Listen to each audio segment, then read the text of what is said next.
The separation and visualization of proteins using gel electrophoresis is a powerful way to determine the size and abundance of a protein from a sample over the course of a few hours.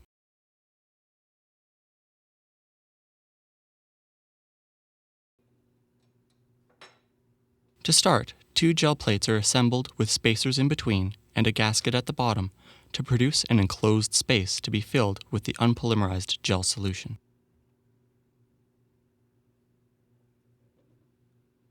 As this will be a stacking gel, it will be poured in 2 parts, and a line is marked to show where the running portion will end and the stacking portion will begin.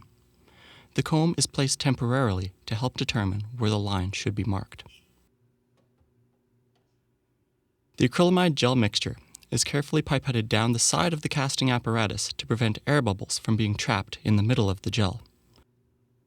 Once enough running gel has been dispensed, a layer of water is carefully placed over top to lift away any trapped air bubbles and to keep the gel from drying out while it solidifies.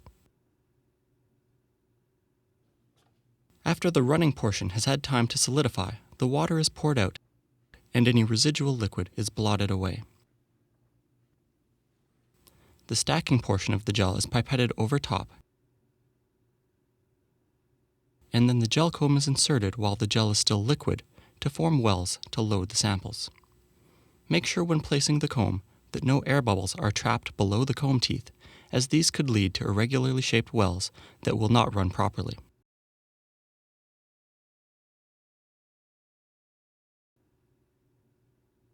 Once the stacking gel is fully set, the comb is removed and the wells are rinsed out to remove any unpolymerized acrylamide. The green clamps are taken off and the gel is now ready to be placed in the running apparatus.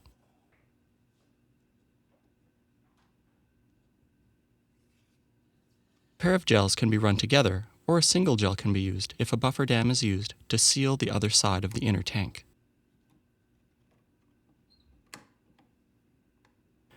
The gels can be placed into the outer tank and both chambers are filled with gel running buffer up to the required levels.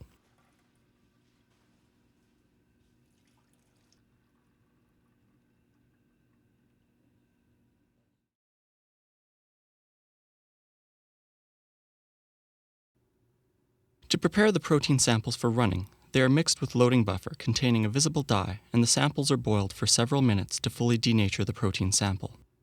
The protein samples may be placed on ice until they are ready to be loaded into the gel. Each sample is pipetted into a well, watching carefully to ensure that it does not spill over into an adjacent well.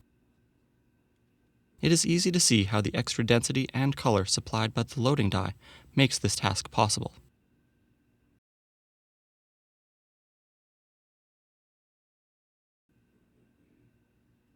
After loading is complete, the top of the electrophoresis chamber is attached and the electrodes are connected to the power supply. The gel is turned on to the required voltage for the necessary amount of time. This is variable. While running, it is important to initially monitor the gel to make sure it is running properly. Look for bubbles forming at both electrodes and for the blue dye to start tracking down into the gel. The sample will first compress into the stacking portion of the gel and then separate as it reaches the running portion of the gel. This sample is allowed to run until the loading dye reaches the very bottom of the gel. But this can vary depending on the size of the protein you are trying to observe.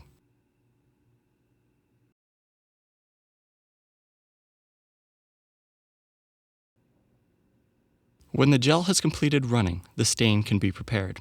Here, a box of Kumasi blue stain is readied for when the gel is removed from the electrophoresis tank. The apparatus is dismantled. The buffer is poured off. Then each gel can be removed.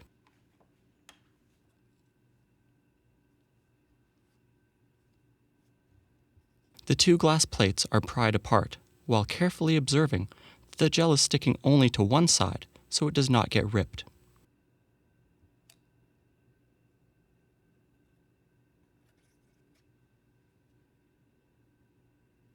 Once attached to only one plate, the stacking portion can be removed and the running portion of the gel is carefully lifted so that it can be dropped into the stain.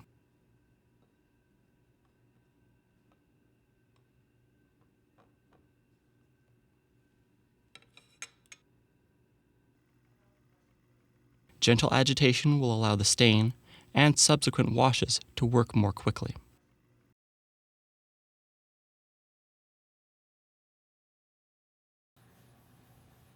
Once the finished gel is ready to be photographed, it will be placed in a gel documentation system, and a picture of the gel can be produced for analysis.